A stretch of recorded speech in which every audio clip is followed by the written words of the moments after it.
नमस्कार दोस्तों, स्वागत है आप सभी का आपके अपने इस चैनल पर जिसका नाम है ज्योग्राफी बाई अनूप सर। मैं हूं अनूप उपाध्याय।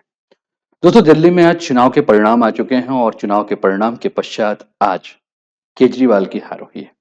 लेकिन प्रश्न ये उठता है कि आम आदमी पार्टी जहां पैदा हुई, जो उसका गढ़ था, उसमें ये जो हार हुई है, उसके बाद कैसी भगदड़ मचेगी? क्या केजरीवाल के लीडरशिप को चुनौती मिलेगी या केजरीवाल फिर से तिहाड़ यानी कि जेल जाएंगे? इन्हीं सारे मुद्दों के ऊपर चर्चा करेंगे कि केजरीवाल के हार के कारण क्या है। चैनल पर पहली बार है तो चैनल को सब्सक्राइब करके बेल आइकन दबा दीजिएगा कि यहां आने वाले हर क्लासेस का नोटिफिकेशन आपको समय पर मिलता रहे। तो चलो स्टार्ट करते हैं दोस्तों आज के सेशन को। और काफी सारे समाचार पत्रों ने इसे कवर किया है क्योंकि आज का ये ब्रेकिंग न्यूज है। ये एक पार्टी की हार, पार्टी के जो नेतृत्व करता है, जो लीडर हैं, उनकी हार हो गई, वो भी उन्हीं के गढ़ में। ये कहीं ना कहीं एक बहुत बड़ा प्रश्न है। आप अपने स्क्रीन पर देख रहे हैं, चाहे वो टाइम्स ऑफ इंडिया हो, हिंदुस्तान टाइम्स हो, द हिंदू हो, एनडीटीवी हो, टाइम्स नाउ हो, सब ने ही यही कवर किया है कि दिल्ली में जो है वो अगला चीफ मिनिस्टर कौन होगा। आम आदमी पार्टी हार चुकी है, 27 साल के बाद बीजेपी जो है वो कम बैक कर चुकी है इन्हीं पे। आगे बढ़ते हैं दोस्तों और आंकड़ों पे थोड़ा सा ध्यान दे देते हैं। तो जनरल इलेक्शन के जो आंकड़े अभी तक हैं, जो मैं अभी आपके लिए वीडियो बना रहा हूं तब की बात करें तो भारतीय जनता पार्टी 47 सीटों पर जीत चुकी है, आम आदमी पार्टी जो है वो 23 सीटों पर, और इंडियन नेशनल कांग्रेस यानी कि माफ कीजिएगा, राहुल गांधी की जो पार्टी है वो 0 सीट पर, यानी कि कुल मिलाकर अगर हम बात करें तो इनका खाता भी जो है वो नहीं खुला है। आगे बढ़ते हुए थोड़ा सा हम पूरा का पूरा ये डेटा आपके सामने रख लेते हैं कि 2013 में पहली बार आम आदमी पार्टी ने जो है वो दिल्ली विधानसभा का चुनाव लड़ा था। 70 सीटों वाली विधानसभा में 28 सीटों के साथ दूसरे बड़ी पार्टी के रूप में उभरी थी और पहली बार इसने कांग्रेस के साथ गठबंधन किया था और केजरीवाल जो है वो चीफ मिनिस्टर बने थे। 2015 में दिल्ली के चुनाव में आम आदमी पार्टी को 67 सीटें जो है वो मिली थी। 2020 में दिल्ली चुनाव में आम आदमी पार्टी को 70 में 62 सीटें मिली थी। आम आदमी पार्टी के बारे में अगर हम बात करें दोस्तों, तो इस तस्वीर को देखकर आप समझ सकते हैं। आपको ये अन्ना हजारे जी नजर आ रहे हैं।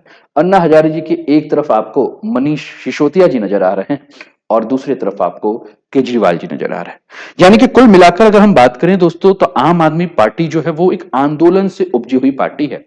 और दिल्ली में ये जो डैमेज हुआ है, इस डैमेज से जो सबसे बड़ा डर यही है कि कहीं पार्टी फिर से बिखर ना जाए, क्योंकि आम आदमी पार्टी में जितने भी नेता जुड़े हुए थे वो पेशेवर पॉलिटिशियन नहीं थे। यानी कि ऐसे लोग थे, ऐसे वर्ग से जुड़े थे जो कि कभी भी पार्टी जो है वो छोड़ सकते हैं। और हाल फिलहाल में अगर हम बात करें तो चुनाव से पहले की अगर हम घटनाक्रम को देखें तो आम आदमी पार्टी के 8 विधायकों ने जो है वो इस्तीफा दे दिया था। और ये ऐसे लोग थे जो दूसरे पार्टी से आए थे, तो दूसरे पार्टी से आए थे तो अपने मूल पार्टी वापस जा चुके हैं। और सबसे बड़ा प्रश्न अब ये भी उठ रहा है कि कहीं ऐसा मत हो कि इस हार के बाद आम आदमी पार्टी जो है वो 2 या 3 धड़ों में जो है वो बंट ना जाए। 2022 की अगर हम बात करें दोस्तों, तो 2022 में आम आदमी पार्टी जो है वो इसी दिल्ली मॉडल को लेकर पंजाब और गुजरात की यात्रा पर निकले थे। और पंजाब और गुजरात की जब यात्रा पर निकली तो पंजाब में तो इन्होंने जीत हासिल कर ली और गुजरात में दूसरी सबसे बड़ी पार्टी बनकर उभरे। लेकिन दिल्ली में जो यह हार हुआ, इस हार का नुकसान कहीं ना कहीं अगर हम बात करें तो पंजाब और गुजरात के चुनाव पर भी, जो कि आज से 2 साल बाद होने वाला है, उस पर पड़ सकता है और पार्टी को जो है वो बहुत बड़ा नुकसान होगा। फिर एक प्रश्न उठेगा, आपके मन में भी उठेगा कि क्या इस हार के बाद अरविंद केजरीवाल का जो इमेज है वो डेंट होगा या पार्टी का रसूख जो है वो कम होगा? आम आदमी पार्टी के बारे में आप सभी जानते हैं कि अन्ना हजारे के आंदोलन से ये पार्टी उभरी थी और अन्ना जी के आंदोलन ने केजरीवाल को जो है एक बड़ा नेता बना दिया था। 5 अप्रैल 2011 को जन लोकपाल बिल के लिए यह आंदोलन अन्ना हजारे जी के आमरण अनशन के साथ शुरू हुआ था। 9 अप्रैल 2011 को केंद्र सरकार की ओर से बिल के लिए कमेटी बनाने के बाद यह अनशन जो है वो समाप्त हो चुका था। और अरविंद केजरीवाल जी के बारे में अगर हम बात करें तो अरविंद केजरीवाल जी जो हैं, अन्ना आंदोलन से लेकर आम आदमी पार्टी के बनने तक इस पूरे आंदोलन के केंद्र में अगर कोई व्यक्ति थे तो अरविंद केजरीवाल थे और पार्टी में उनकी ही चली। और जिस किसी नेता ने केजरीवाल का विरोध किया तो या तो उसका छीछा लेदर कर दिया गया, उसको बेइज्जत कर दिया गया, या पार्टी से उसको निष्कासित कर दिया गया। चाहे वो इस आंदोलन से जुड़े हुए अगर हम बात करें तो किरण बेदी हो, कुमार विश्वास हो, अनुपम खेर हो, जनरल वीके सिंह हो, योगेंद्र यादव हो, प्रशांत भूषण हो, कोई भी हो, इन सभी को पार्टी से बाहर निकाल दिया गया। अब जैसे ही यह हार हुई तो पूरा का पूरा ठिकरा जो है वो कहीं ना कहीं केजरीवाल के सर के ऊपर फटेगा।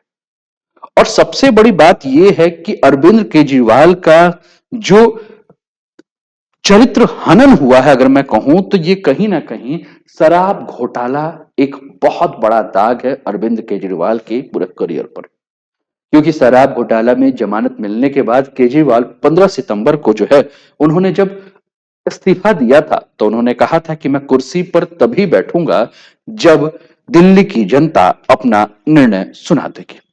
अन्ना आंदोलन को किरण बेदी, कुमार विश्वास, अनुपम खेर, जनरल बीके सिंह, योगेंद्र यादव जैसे हस्तियों ने समर्थन दिया था। अरविंद केजरीवाल, संजय सिंह, शाजिया इल्मी जैसे कई लोग इस आंदोलन के बाद हीरो बन गए। अन्ना अपने आंदोलन को राजनीतिक लोगों से दूर रखते थे। अन्ना के साथ इस आंदोलन में शामिल कई लोग इस आंदोलन से नेता बन गए। इन लोगों ने मिलकर आम आदमी पार्टी बनाई और केजरीवाल इसके संयोजक बने। अब अन्ना हजारे जी का एक स्टेटमेंट आपके स्क्रीन पर आपको देखने को मिल रहा है। इस स्टेटमेंट को बड़े ध्यान से आप पढ़ेंगे तो उन्होंने क्या कहा है, एक बार देख लीजिए। अरविंद जैसा आदमी जो मेरे साथ काम करता था, जो शराब के विरोध में आवाज उठाता था, आज वह शराब नीति बना रहा है। इसका मुझे दुख हुआ, लेकिन करेगा क्या? सत्ता के सामने कुछ नहीं हो सकता। आखिर उसको जो अरेस्ट किया गया वो उसकी त्रुटि से हुआ। हम ये बातें नहीं करते तो अरेस्ट होने का सवाल नहीं था। अब जो हुआ वो सरकार देखेगी। यह अन्ना हजारे जी का स्टेटमेंट है। वो किसके लिए है? अरविंद केजरीवाल के लिए। जो अरविंद केजरीवाल बार बार ये कहते थे कि अगर मैं बेईमान हूं तो मुझे वोट मत देना। आगे बढ़ते हैं और आगे बढ़ते हुए और भी चीजों को देखें। अन्ना जी जो हैं उन्होंने केजरीवाल के बारे में 3 जो बातें कही थी। सबसे पहला, लोग सत्ता के लिए पैसे और पैसे के लिए सत्ता के घेरे में फंस गए हैं। अपने स्वराज पुस्तक में जो लिखा वह आचरण में नहीं है। आपकी सरकार लोगों का जीवन बर्बाद कर रही है। अब ये अन्ना हजारे जी जो है वो किसके बारे में कह रहे थे? केजरीवाल के बारे में। यानी कि जिस आंदोलन का नेतृत्व अन्ना हजारे ने जी ने किया, जिस आंदोलन से केजरीवाल का जन्म हुआ, उसी आंदोलन के नेतृत्वकर्ता जो है वो केजरीवाल के ऊपर उंगली उठा चुके थे। अब केजरीवाल के हारने से यह साबित हो गया है कि दिल्ली की जनता उन्हें बेईमान मान रही है और दिल्ली की जनता ने बेईमान मानकर केजरीवाल को सीधे तिहाड़ का रास्ता दिखा दिया है। क्योंकि केजरीवाल बार बार यही बात कह रहे थे कि अगर मैं बेईमान हूंगा तो मुझे वोट मत दीजिएगा। और कई सारे मीम्स भी आप देख ही रहे हैं, मीम जो है चल रहे हैं राजनीतिक गलियारों में। अगर हम बात करें तो कहीं ना कहीं अरविंद केजरीवाल का जो भविष्य है वो खतरों में आ चुका है। पार्टी के कई नेता दबे जीवन में जो है वो केजरीवाल के खिलाफ और केजरीवाल के तानाशाही के खिलाफ जो है वो अपनी आवाज उठाने लगे हैं। अब फिर से प्रश्न उठा कि क्या केजरीवाल के इस हार के बाद, आम आदमी के पार्टी के इस हार के बाद भाजपा आम आदमी पार्टी को पनपने देगी, या उसका हाल केंद्र स्तर पर, केंद्र के लेवल पे अगर हम बात करें तो जो कांग्रेस का हाल हुआ वो हाल करेगी, या उत्तर प्रदेश में जो सपा और बसपा का हाल हुआ है वो हाल करेगी? तो प्रश्न आप समझिए। अब आम आदमी पार्टी के लिए सबसे बड़ा दिक्कत यह है कि उसको अपना वजूद बचा के रखना है, नहीं तो कांग्रेस, बसपा, सपा वाली स्थिति जो है उसकी हो सकती है। क्यों? क्योंकि आम आदमी पार्टी के बारे में अगर हम बात करें तो आम आदमी पार्टी की अपनी कोई विचारधारा नहीं है। कांग्रेस की एक विचारधारा है, समाजवादी पार्टी की एक विचारधारा है, कम्युनिस्ट पार्टी की एक विचारधारा है, लेकिन आदमी पार्टी जो है वो बिना विचारधारा की एक पार्टी है। और इसलिए उसको एकजुट रहना जो है वो बहुत जरूरी है, और एकजुट रहने के लिए सत्ता में रहना उसके लिए बहुत ही जरूरी था। चलिए और भी आगे बढ़ते हैं। अन्ना आंदोलन से लेकर आम आदमी पार्टी बनने तक अरविंद केजरीवाल केंद्र में रहे। पार्टी में उन्हीं की चली थी। जिस किसी ने केजरीवाल का विरोध किया या चुनौती दी उसे पार्टी से बाहर होना पड़ा, चाहे योगेंद्र यादव हो, प्रशांत भूषण हो, या हो कुमार विश्वास। आगे बढ़ते हुए ये 15 सितंबर को केजरीवाल ने दिल्ली के आम आदमी पार्टी ऑफिस में कार्यकर्ताओं को संबोधित करते हुए भगत सिंह की एक किताब को जो है उन्होंने दिखाया था, जेल डायरी, क्योंकि जेल से बाहर आए थे।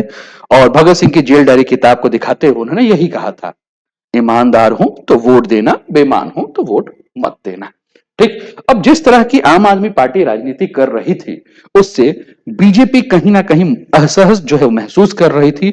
और इस समय बीजेपी का पूरा उद्देश्य यही होगा, बीजेपी पूरा का पूरा जोर लगा देगी कि वह आम आदमी पार्टी को किस प्रकार से जड़ से समाप्त कर दे, उसके नेताओं को जो है वो किस प्रकार से या तो जेल भेज दे या पार्टी में जो है वो भगदड़ की स्थिति जो है वो उत्पन्न करा दे। ठीक। अब आगे बढ़ते हुए और भी चर्चा करें। ठीक। और चर्चा करते हुए बात करते हैं कि दिल्ली में जिस प्रकार से कमल खिल चुका है, उसके बाद की स्थिति आपको देखने को मिल रही है। 13 सितंबर 2024 तिहाड़ जेल से रिहा होने के बाद केजरीवाल जो है वो क्या कह रहे थे, उन्होंने कहा कि बीजेपी को लगा कि मुझे जेल में डालकर वह मेरा हौसला तोड़ देंगे। आज मैं जेल से बाहर आ गया हूं और मेरे हौसले 100 गुना ज्यादा बढ़ गए हैं। जेल की सलाखें केजरीवाल के हौसले को कम नहीं कर सकती हैं। लेकिन जैसे ही चुनावी नतीजे आए, सारी की सारी बाजी जो है वो पलट गई है। दिल्ली में बीजेपी की ये जो जीत है, वो जीत कहीं ना कहीं केजरीवाल के लिए किसी झटके से कम नहीं है।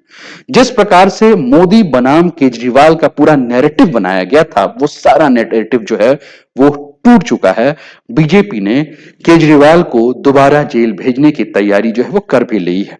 क्योंकि आपको याद होगा कि आज से कुछ दिन पहले की अगर मैं बात करूं, तो लगभग 7 जनवरी को दिल्ली के जो एलजी हैं वीके सक्सेना, उन्होंने केजरीवाल के घर पर एंटी करप्शन ब्यूरो की पूरी टीम भेजी थी।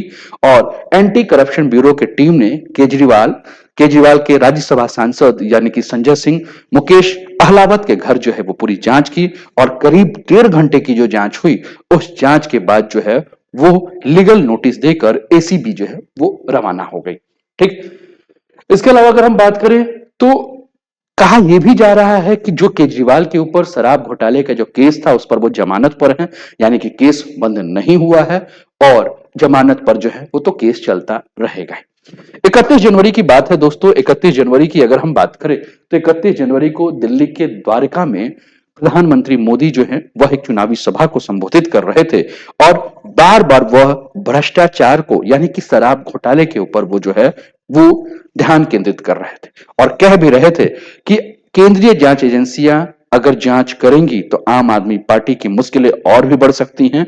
और कहीं ना कहीं जो है वो अरविंद केजरीवाल, मनीष सिसोदिया, संजय सिंह और सत्येंद्र जैन जैसे कई नेताओं के जो दिक्कतें हैं वो और भी बढ़ सकती हैं। ये 4 टॉप नेता हैं आम आदमी पार्टी के जो कि जेल में रहे। जैसे कि अरविंद केजरीवाल के बारे में बात करें तो मनी लॉन्ड्रिंग और करप्शन के केस में 177 दिन जेल में थे। मनीष सिसोदिया के बारे में बात करें तो ये भी मनी लॉन्ड्रिंग में 510 दिन जो है वो जेल में रहे। मनी लॉन्ड्रिंग में सत्येंद्र जैन जो है वो 872 दिन जेल में रहे। और मनी लॉन्ड्रिंग में संजय सिंह की बात करें तो 181 दिन जो है वो जेल में रहे। अब पूरा का पूरा आम आदमी पार्टी जो है, इनका फोकस किस पर होगा? तो आम आदमी पार्टी का पूरा फोकस जो है वह पंजाब बचाने पर होगा। और पंजाब के साथ साथ गुजरात की चिंता होगी। अब आम आदमी पार्टी दिल्ली का चुनाव जैसे ही हार गई है, उसको डर यह होगा कि कहीं पंजाब की जनता भी आम आदमी पार्टी को उसी प्रकार से जो है उठा के बाहर ना फेंक दे। और यहां आम आदमी पार्टी का मोरल जो है वो पूरी तरह से डाउन हो जाएगा।